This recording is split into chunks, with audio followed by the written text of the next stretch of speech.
Have you noticed that whenever the medical experts say, the science says, it ends up justifying the left's most insane demands?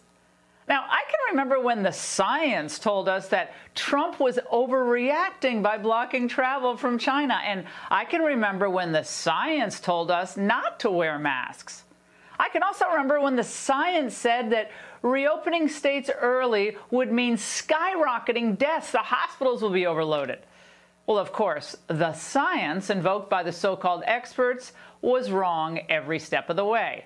But that hasn't stopped the media from blaring alarmist warnings. Well, now the science has deemed it okay, essentially, actually, to pack together outdoors and large crowds to protest in the name of liberal political causes. In fact, it may be the most effective COVID treatment ever. It was outdoors, where the virus is much more likely to be dissipated into the air. On the other hand, we had people who were exposed to tear gas and smoke, where coughing was more prevalent, which is something that does aerosolize the virus. We also had people who were arrested, held in vehicles, such as buses, for hours before they were processed, and then put in jails overnight, all which would increase transmission. But as of this morning, we don't yet have any convincing evidence this has been a big problem. Okay. That's what we meant by herd immunity, Mr. Osterholm? Well, meanwhile, that same science considers it unacceptably dangerous to attend large indoor gatherings. Now, I'm sure it's just a coincidence that these super spreader events happen to exactly match the campaign rally that Trump had planned over the weekend. If I was giving advice to the administration on this, I would say that they should withhold large political rallies right now. It's a bad idea for states that are already seeing increases in cases to then have these large, this perfect storm set up. Being in a stadium with potentially 1 million people, as the campaign is saying, has bought tickets, is a setup for a super spreader event. And I'm sure it's just a sheer luck that the hyperventilation over a second wave of COVID cases conveniently tracks precisely where Trump is set to travel. Thousands will gather Saturday night in Tulsa to listen to the most famous non-mask wearer in the country, President Donald Trump. But COVID is here in Tulsa. It is transmitting very efficiently. Confirmed cases in the county just climbed 30%. in a week, blamed by the health department on large indoor gatherings. Remember, it's hospitalizations and ICU beds that really count, but that's all right. Just move the goalposts. Well, Democrats wish that the president would just put off campaigning indefinitely, obviously, or ideally until after the election of Joe Biden, who, all things considered, they'd just prefer to stay in his basement until Inauguration Day. Meanwhile, Anthony Fauci, a man obviously suffering from media withdrawals, he resurfaced over the weekend in what can only be described as a one-man effort to depress us all.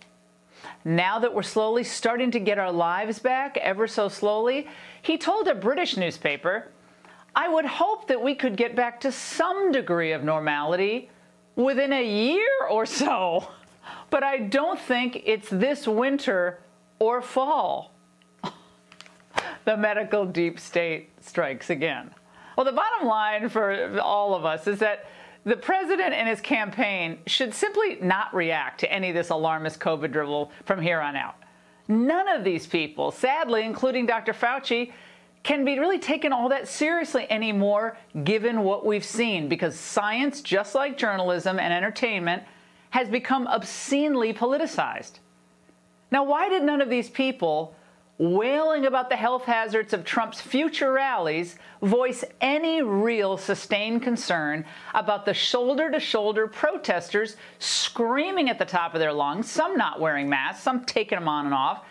They're carrying BLM, Antifa, or nasty anti-Trump signs. No worries.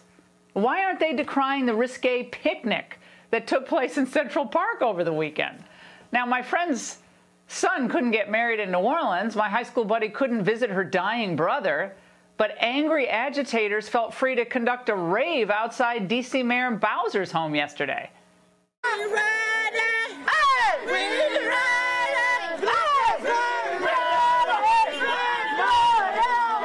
At least there was some social distancing going on there. Well, considering how much mayhem Mayor Bowser has fomented in D.C., it's poetic justice. I'll support the protesters in that one. Now, in New York, Governor Cuomo reported just yesterday 40 COVID deaths. That's a 96% decrease from the peak. That's good news. But despite all that amazing progress, Governor Cuomo is still threatening businesses and localities because they're all having too much fun and making a little money. Watch. I am warning today, in a nice way, consequences of your actions. We have 25,000 complaints statewide. I'm not going to turn a blind eye to them.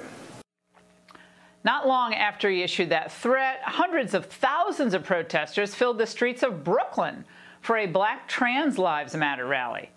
Now, are they going to face consequences for not social distancing or not wearing masks or not wearing them properly or not wearing them long enough? Or you get the point. Well, not from Mayor Bill de Blasio, they won't. He's ordered the city's vast army of COVID contact tracers not to ask people if they've been protesting.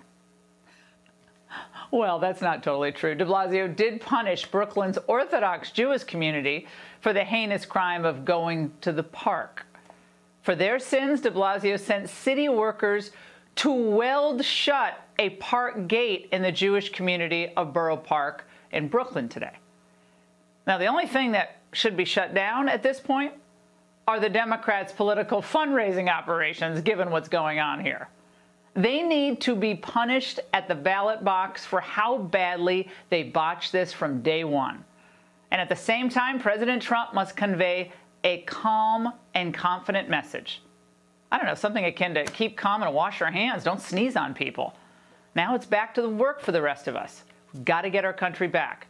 He must also not allow states to unfairly punish their own residents with these prolonged freeze-outs in education and business. I mean, at some point, these shutdowns are tantamount to a state taking of property without due compensation. You see the constitutional argument I'm making. And that's a virus our American system will tolerate no longer. And that's the angle.